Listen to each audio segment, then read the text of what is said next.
Laurie here from Unique in the Creek. I am wanting to show you a quick tip and trick.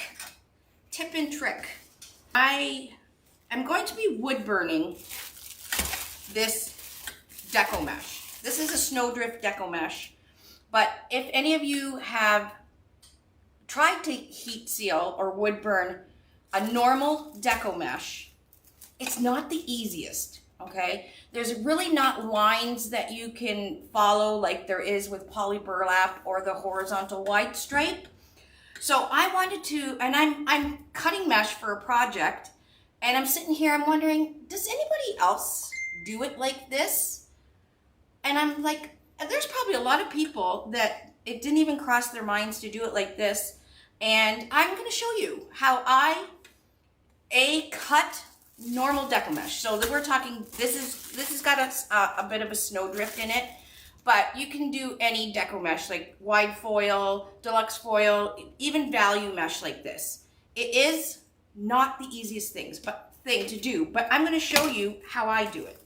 Okay, so, and how I pile up my mesh to flatten it.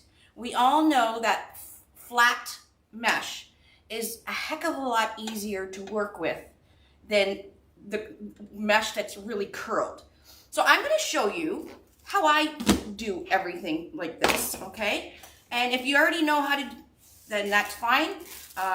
But first thing I have just a tea towel, hand towel in behind my glass mat.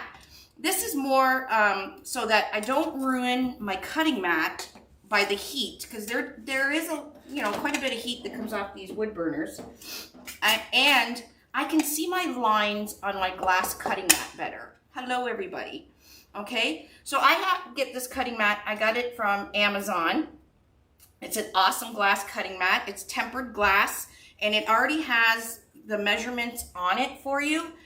If you are one to heat seal your mesh or wood burn your mesh, and for anything, or you do a lot of flowers and everything, invest in one of these these glass tempered mats, because I think it's like 20 bucks. I have the Amazon link on my website under Laurie's favorite tools. Check it out. Now what I've done, because I normally only cut 10 or 10 and a half. That's just pretty much how the mesh comes now. So I can see that my orange line on my cutting mat, which I just did the other side of it, I followed the other side of it with just an orange Sharpie, okay? And then I have just these two little black lines right there. That indicates that it's 10 inches. The orange indicates it's 10 and a half inches. Hello. So what you need is, like I said, you need a hand towel. I'm using this cutting mat. You can use a cookie sheet or whatever. This mesh, and the key is this stainless steel ruler. You can buy one of these stainless steel rulers at the dollar store, okay? This helps tremendously when you're cutting deco mesh, okay? This is for deco mesh. Poly burlap and horizontal wide stripe is a lot easier to cut than the decomesh. Decomesh, we all know, has a mind of its own, all right? So I'm using the stainless steel ruler, and I also have two clips or clamps that we use for making flowers and our mesh and everything. I have it at the end of my cutting mat here, okay? So that's what I'm using to wood burn my mesh, and then to pile my mesh to make it flat, I'm going to be using two sets of these rectangle boards, and this is a pretty cool trick. So here we go. So I'm preparing a project for later on, and I do want this white snowdrift, I do want it wood burned, okay, because I don't want it fraying all over the place. So the very first thing I'm going to do is I'm going to cut off just the end, because normally the end of the decomesh is never straight, never straight. So I'm just going to kind of put it down on my cutting board, line up the bottom here, And I'm just going to use my orange line here and just go straight down the line, just to give myself a straight edge to start out with, okay? Now I would be wearing my respirator, however, my respirator is at the warehouse. So if you're cutting deco mesh, poly burlap, any kind of mesh, please use some personal protection because this stuff, we're burning plastic and it smells. It smells. Okay, so now there's my nice clean cut edge, okay? I am just gonna push down on my little clamp here and put the edge of my mesh right on the 0. And I'm gonna do the same thing down here. So just push down and clip it. So the edge of my mesh is at the 0. And the bottom of my mesh is running right along the bottom line here. So everything is nicely squared. Okay, and then I'm going to take my stainless steel ruler because there's really no, it's really hard to cut between the lines on deco mesh because they're so fine. And it's kind of hard because deco, like I said, deco mesh has a mind of its own. It's kind of hard to keep it straight. So if you clamp it down, put your stainless steel ruler, I'm doing it, this is a 10.5-inch rule. Okay, push down on your ruler and we're just going to slowly follow our ruler down the orange line. All right, and then I go just like this again, just to give it a double heat seal, push these down, and we got a perfect square for deco mesh, which is very hard to do. Let's do it again. I have a few to do, and then I'll show you guys how I pile my mesh to flatten it. Okay, so again, we're putting the end in. You want to make sure that your bottom seam of your deco mesh is running along, straight along the bottom. We want to make it as perfect of a square as we can. Okay, I'm putting my ruler. Now I have a couple of these, so buy a couple of them. They're, like I said, they're at the dollar store. And then just, I just kind of go slowly, so it does give it a melt. I want the mesh to actually melt, and then I'll just go run it again. Okay. This is prepping for a wreath I'm going to do maybe tonight. We'll see. I'm in spreadsheet hell right now. And I'm on live in half an hour in our VIP group, which I'm doing a big project in there. So we'll see how my back feels later. Okay, but I just wanted to show you guys the easy way, because deco mesh, it's very pretty, right? Because we got the metallic in it and everything, so it's nice and shiny and sparkly. But it doesn't like to be wood burned and stuff. So, and it's, like I said, it's hard to get a perfect square with deco mesh. This trick works every time.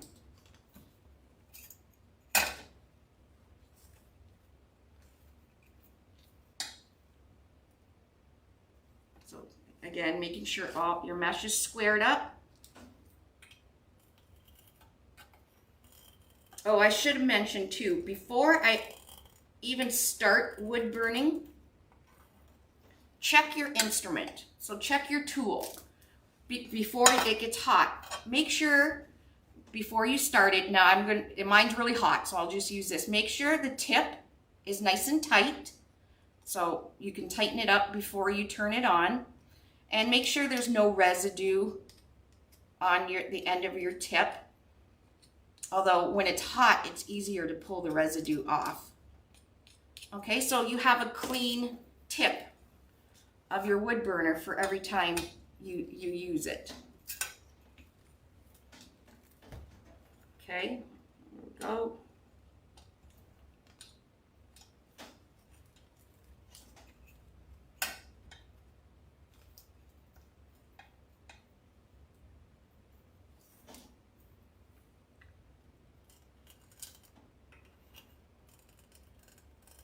Now, we usually use the tip that just comes on the wood burner. Then I just go across again. Make sure I double seal it.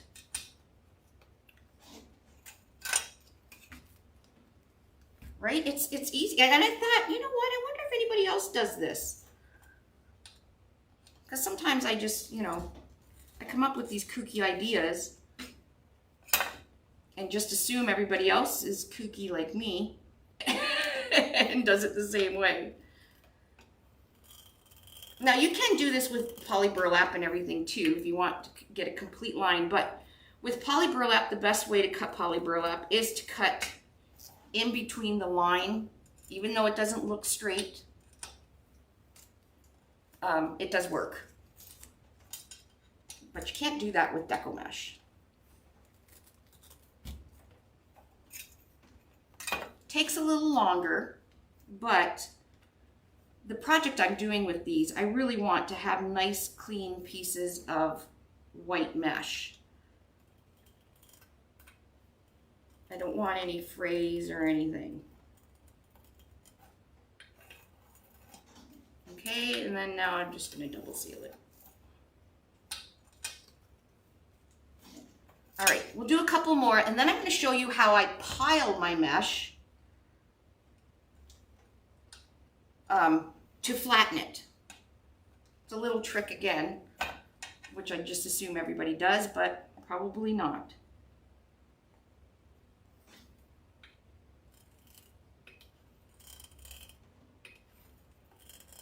I need a new wood burner.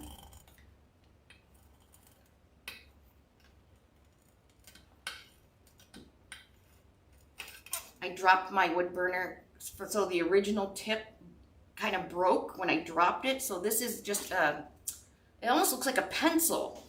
So I use it, I just kind of use the side of it to wood burn, but the normal head that comes on the wood burner does cut it a little nicer. That's okay. See, I am OCD in some ways. Okay, so this will be the last piece, and then I'm going to show you guys how I pile up my mesh to make it flat. Okay, so I have my, and I also use this is a welding, a soldering iron stand. I got this separately on Amazon. It's all metal. So I put my wood burner in there. However, in our VIP group, somebody mentioned they just put theirs in a coffee cup. Brilliant. So just get a coffee cup and put your wood burner in there. I would not trust that little piece of metal that comes with your wood burner. Yeah, that thing is flimsy as anything. It's not going to hold. You know, there's a chance it will fall off and you'll burn yourself and everything. So either get yourself a soldering iron thing or just drop it in a coffee cup. Okay, so once I have all my mesh cut right to the core of the paper, to the paper tubing, I then like to pile my mesh up. Okay, and the easiest way I do for piling my mesh, I am cutting my mesh at 10.5 by 10.5. And you can see it gives you a nice straight line, which is, again, like I said, it's very hard to do with normal decomesh. Okay, so I'm going to take my mesh. I got 2 packages of rectangles. This is just how I do it. So if you have something similar, or if you have a couple rectangles, try it out. Okay, I put my mesh curled down in front of me. Okay, I take one of my rectangle boards, I put it at the top, and I put one at the bottom. Okay, I have my factory edges on the left and right hand side of me. Right, Deborah? I just do it, and I just thought, I wonder if others do it like this. Okay, now I'm going to take my mesh. I have, again, we're going to do curl down. I have the factory edge on the left and right. I'm going to just, I kind of drag it, line it up, put the rectangle back down on it. Drag it so it's lined up at the bottom. put the rectangle. So this is keeping it nice and stacked for me, and this little hump here keeps me from having to fight with the mesh to lay it flat. So I'll count like in tens or whatever. It depends how many pieces I need. Okay, and then once I get up to about 10 or 15, I'll then move this one to the top and continue on. Okay, so there's like the stack we just cut. Okay, then I'm going to take this part, this bottom one. Look how perfect that is. Take this one, put it on top, and then I take one of the boards, a character board or whatever you have. I put it on top of that, and then I put something very heavy, which down here in my craft room, I have some really heavy vases. I just kind of put my vase on top, on the floor, and let it sit overnight, the whole stack. So I usually put the whole stack, the whole roll, stacked up, and then I do this on the floor. And in the morning, my mesh is completely flat and straight. And we have perfect 10.5 by 10.5 pieces.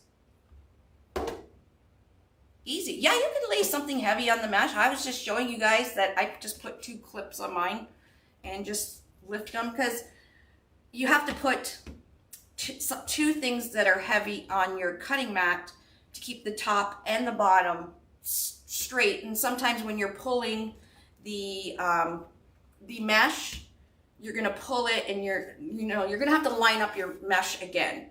With the clips, even if you pull your mesh out, the clips are gonna hold them tight. And I like to use these ones that have the rubber on it, because it will hold on the other side of the glass. The rubber holds on the glass really, really nice. All right.